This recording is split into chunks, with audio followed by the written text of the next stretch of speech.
Isaac's story begins with divine promise. In Genesis 21, 1-7, Sarah bears a son to Abraham in his old age, fulfilling God's remarkable covenant. The Lord visited Sarah as he had said, and the Lord did for Sarah as he had spoken.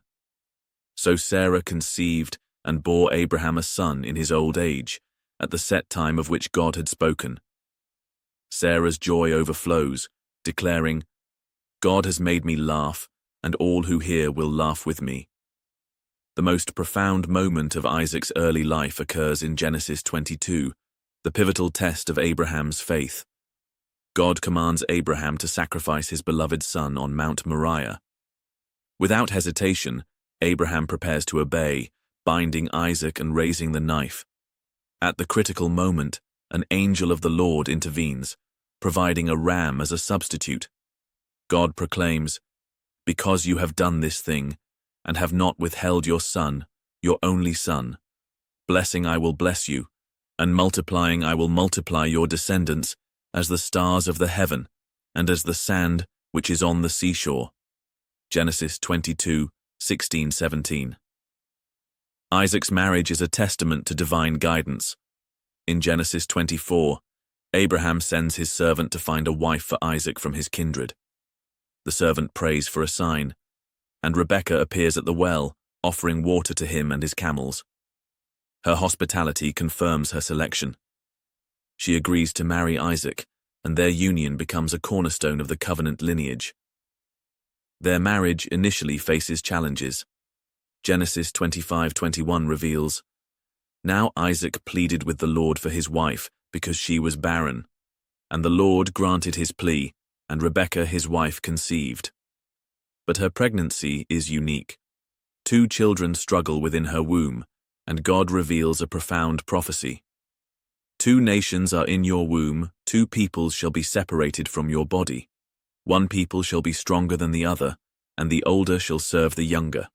Genesis 25:23.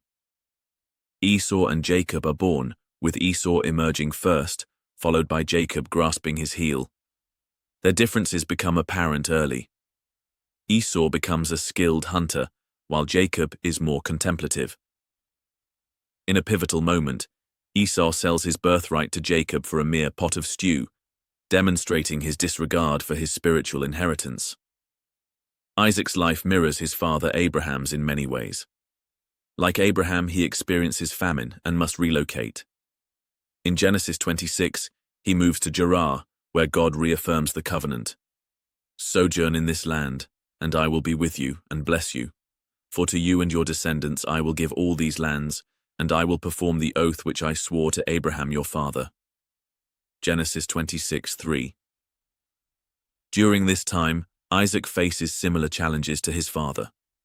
When questioned about his wife, he claims Rebekah is his sister, fearing for his life. God protects him, and he becomes prosperous, digging wells and establishing himself in the land. His wealth grows, causing tension with the local Philistines. The most controversial moment in Isaac's life involves the blessing of his sons. In Genesis 27, an aging and nearly blind Isaac intends to bless Esau, his firstborn. However, Rebekah orchestrates a plan for Jacob to receive the blessing instead. Jacob disguises himself and receives the blessing meant for Esau, creating family tension that would last generations. Despite this deception, Isaac's blessing proves prophetic. He declares of Jacob, "Let peoples serve you, and nations bow down to you. Be master over your brethren, and let your mother's sons bow down to you." Genesis 27:29. This blessing aligns with God's earlier prophecy to Rebekah about the younger son's prominence. Isaac's spiritual legacy is significant. He continues the worship of the one true God, reopening wells dug by his father Abraham and building altars. In Genesis 26:24-25, God appears to him saying, "I am the God of your father Abraham. Do not fear, for I am with you. I will bless you and multiply your descendants for my servant Abraham's sake." Isaac responds by building an altar and calling on the name of the Lord. The narrative of Isaac's later life shows reconciliation. When Jacob returns after years away, Isaac welcomes him. Despite the earlier deception, Isaac recognizes the hand of God in his son's journey. Genesis 28, 3-4 records Isaac's blessing of Jacob before he leaves to find a wife. May God Almighty bless you, and make you fruitful and multiply you, that you may be an assembly of peoples, and give you the blessing of Abraham, to you and your descendants with you. Isaac's death is a moment of family unity. In Genesis 35:27-29, both Esau and Jacob come together to bury their father, suggesting eventual reconciliation.